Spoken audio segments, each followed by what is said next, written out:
everyone, hope you're having an amazing Monday and welcome to the Reality Bang. I am RJ Johan, your host for the session, and thank you for tuning in.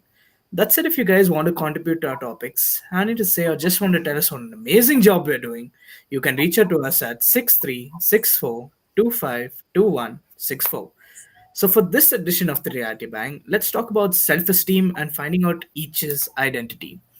And we have Dr. Susan George here with us, who is an accomplished academic professional and the current head of Department of Social Work in Global School of Counseling, Bangalore.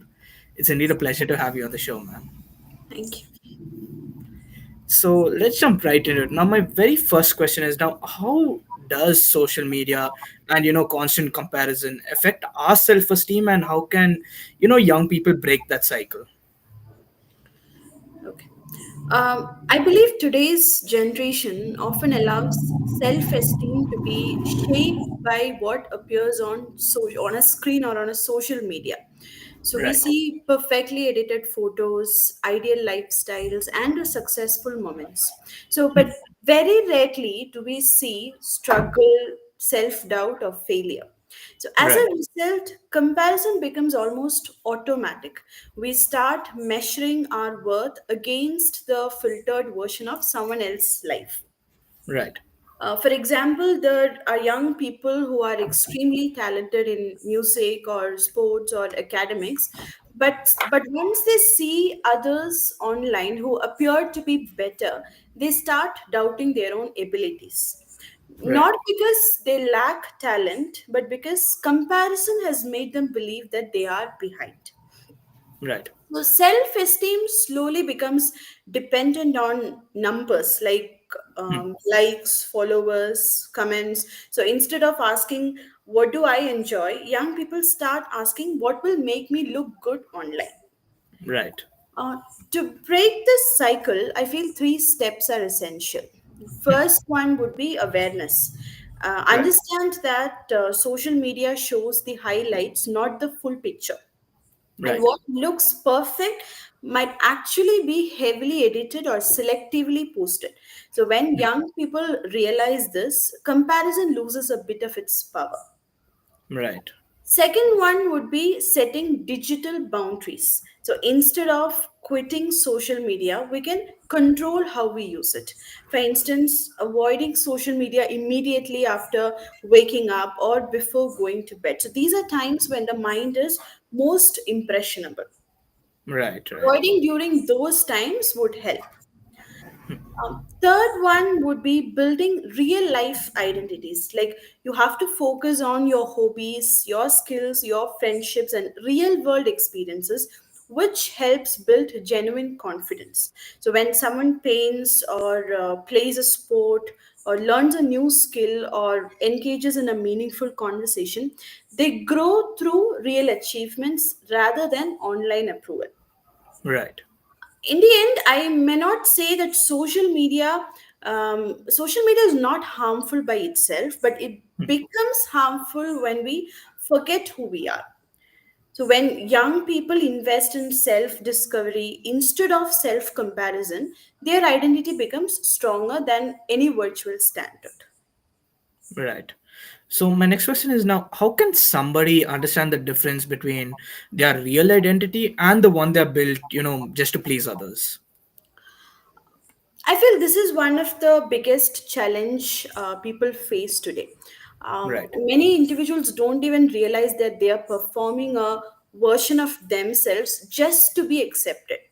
So they become what others expect and slowly distance themselves from who they really are. Right. One key difference would be energy. A real identity gives you peace, and a performed identity or to please someone, it is tiring. It takes effort and feels tiring. So, for instance, if someone is naturally a quiet person but forces themselves to behave as an extrovert to gain attention or just for acceptance, it might work temporarily, but then it will drain them emotionally in the long run. Right.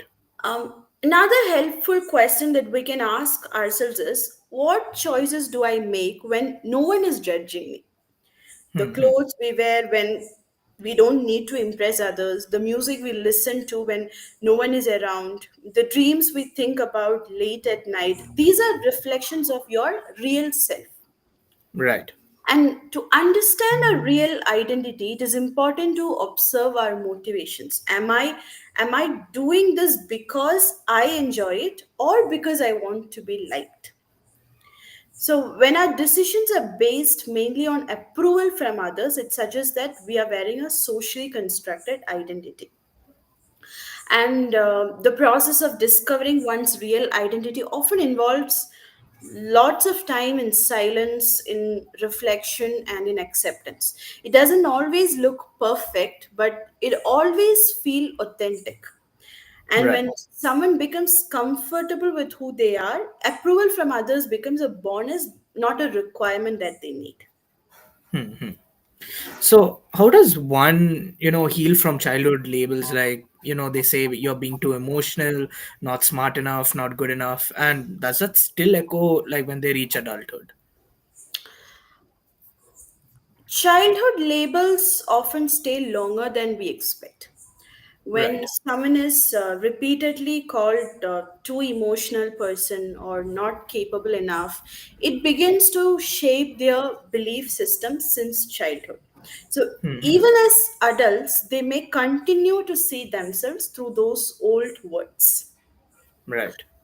The first step to healing is recognition. Many people carry these labels throughout their life without realizing it. So, once identified, they can separate themselves from the voice that they created that label. So, they can tell themselves, this was someone's opinion, not my identity. Right. Second would be reframing. For example, someone might have commented about them being too emotional. That can be reframed as I am empathetic and I'm a sensitive person. Someone might have said, you are not smart enough, which can become I learn in my own way and that is valid to me. Right. Someone might have said, you are not good enough. It can be reframed as I am growing and growth takes time. Right. Right. Another healing method would be action. When someone consciously works on a skill that they were once criticized for, it becomes a form of emotional recovery. For instance, if a person was labeled as not confident enough, taking part in a speaking activity, public speaking, even if it's a small one, helps reshape the belief that you have impelled on yourself. Right. Right. Most importantly, individuals must learn to speak to themselves with kindness. For kindness should be to yourself first. So encouragement should not only come from others, but it must come from within. Healing Right. means becoming the supportive voice we needed when we were younger. Ultimately, what I have to say is healing does not mean erasing the past. It means Right. Right. writing a new definition for it. Right. And nowadays, a lot of youngsters, they believe, like, let me start a new life, like, bring my past baggage and everything like that. Like, even when they go into various relationships or various friendships, right? They do tend to bring a lot of things from the past instead of, accepting it, learning the lesson, and just, moving on. But many people like to bring in that entire thing. And especially when we talk about a lot of stuff that we hear from childhood, like what I just said, like you're being too emotional, or you're not smart enough, or you're not good enough, like that will still, like in my personal opinion, I feel that will still echo when you reach adulthood. Because imagine like you're working and then your boss says, okay, you're not good enough for this task, I'll put you on to a next task. Now what is that person going to think? Okay, now from childhood I've been hearing this thing, I'm not good enough, I'm not good enough. And eventually it comes to the point like even his boss is telling he's not good enough. Yeah. So he's there questioning himself, like, am I really good enough? Eventually they start believing that okay, I may not be good enough, that Right. even ever since my childhood I've been hearing this, and even when I'm an adult I'm hearing the same thing, probably I'm not good enough. So that thought starts, that fixation happens in their mind. Right. Now, what are some early signs that, a person's self-esteem is hurting their relationships or studies or career, and how can they start fixing it? Low self esteem often hides behind everyday behavior. So, in Right. relationships, it may appear as trying too hard to please others Hmm. or being afraid of saying no. Right. In academics, it may look like avoiding challenges or hesitating to ask questions in class. Hmm. In career, it can be seen when someone avoids opportunities because they feel that they are not good enough. Right. Some early signs of low esteem may include constantly apologizing, even when not at fault. Right. You feel that you are at fault, and you feel that it is your responsibility to apologize, even though you are not at fault, and it happens constantly until you Right. get a response back. Another would be difficulty accepting compliments. Even if someone comes and tells you, okay, you look beautiful today, you have a feeling within yourself that I'm not a very beautiful person, I'm not a very smart person. So you try to respond back saying, no, I'm not that beautiful enough. So you are finding it difficult to accept compliments about yourself, Right. and depending too much on others opinion before making any decisions. Even the smallest of decisions that you have to make in your life, you need someone's opinion.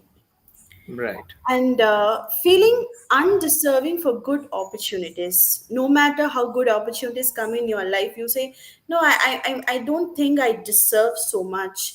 I think I deserve to be treated like I used to be treated, maybe when I was in childhood or when I'm an adult. Every low level of treatment that you might have received, you feel that you deserve that much, and you don't deserve more. Right. And staying in unhealthy relationship due to fear of being alone. Just because people around me are in relationships, and what if I am not in a relationship? Am I going to be left alone? So that fear of being alone might lead you to staying in a unhealthy or toxic relationships. Right. Well, to improve self esteem, I believe confidence must be built through evidence, not through random positivity, but through real actions. Even small achievements matter. Right. A simple approach would be choose one area to work on. Maybe if you're good at academics, or if you think that okay, you need an improvement in academics, okay, focus on academics, or focusing on health, or a particular skill that you would like to excel in. So choose Right. one area to work on at a time. And setting small achievable goals. We say setting smart goals: Hmm. specific, measurable, attainable, realistic, and time bound goals. For example, completing one assignment, learning one new concept, or practicing a hobby for 30 minutes. Right. And then it would be acknowledging the progress internally, not necessarily publicly. The first thing is you have to acknowledge the progress that you have made. So it is mostly inner validation that you have to come up with. And Right. over time, each small step that you make is a proof that the individual is capable. And self Right. esteem does not improve instantly, but it is built gradually by consistent effort and positive self recognition. Right. So does it actually help, like, if a person, maintains a diary, writes down like the day-to-day improvements that they have, and in case like later on in the future they have, you know, a kind of a sad day and they're thinking about all the negative thing, they can just go through the diary and, find out that they have changed over time. Yes, Isn't yes, it isn't that helps. helpful? Journaling helps a lot. Right, right. So my final question now, if somebody feels like they've never been truly seen or understood, how do they begin to build a relationship with themselves? Okay. So many people feel unseen not because the world has ignored them, but Right. because they have never truly spent time understanding themselves. They have not enjoyed their own company. So they know their responsibilities, but not their preferences. They know Right. what is expected from them, but not what their own heart expects out of them. Right. So to begin building a relationship with oneself, one can intentionally spend some time alone. It's not loneliness, but it is connecting yourself, or it is developing a self connection to yourself. You Right. don't call it loneliness. And second thing, as you have rightly mentioned, is journaling. A daily basis or on a weekly basis, we try to journal our own thoughts and emotions. It is an exploration of your own feelings. What am I Right. feeling today? Why do I feel this today? um, w- was there any situations in the past when I felt a similar way?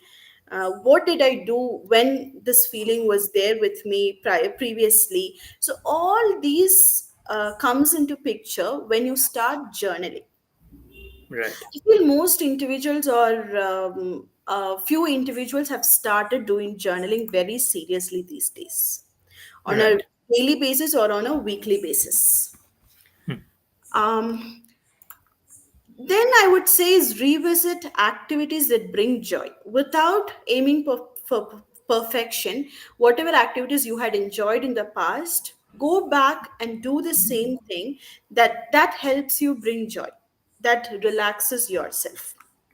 Right. And speak to themselves with the same kindness that you would offer to a friend, with the same way how you expect yourself to behave to a friend, how you show your kindness to a friend of yours, show the same kindness to yourself, because you deserve kindness.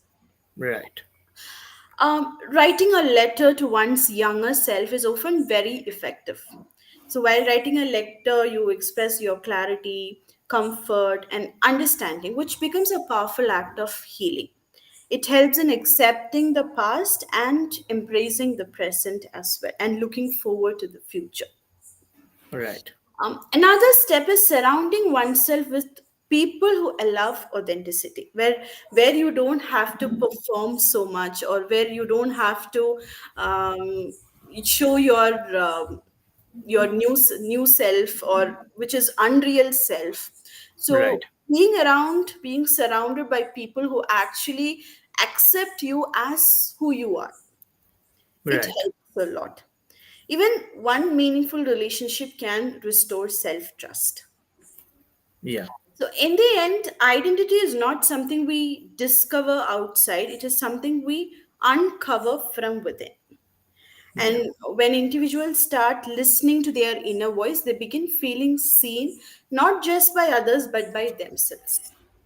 Right. So, what I feel is healing should come from within, kindness should come from within, and efforts should come from within. Right. And with that being said, that officially brings us to the end of today's show. A huge thank you to Dr. Susan for joining today's show. Thank you. Thank you. Thank you so much. And remember, guys, we air on Mondays at 4:30 p.m. That's it. If you guys want to contribute to topics, have anything to say, or just want to tell us what an amazing job we're doing, you can reach out to us at 6364252164. And a huge thank you to our listeners for tuning in to this edition of the Reality Bang, your weekly dose of youth power, brought to you by FIBA Online. This is RJ Johan. Hope you have an amazing week, and I'll see you next Monday. God bless you.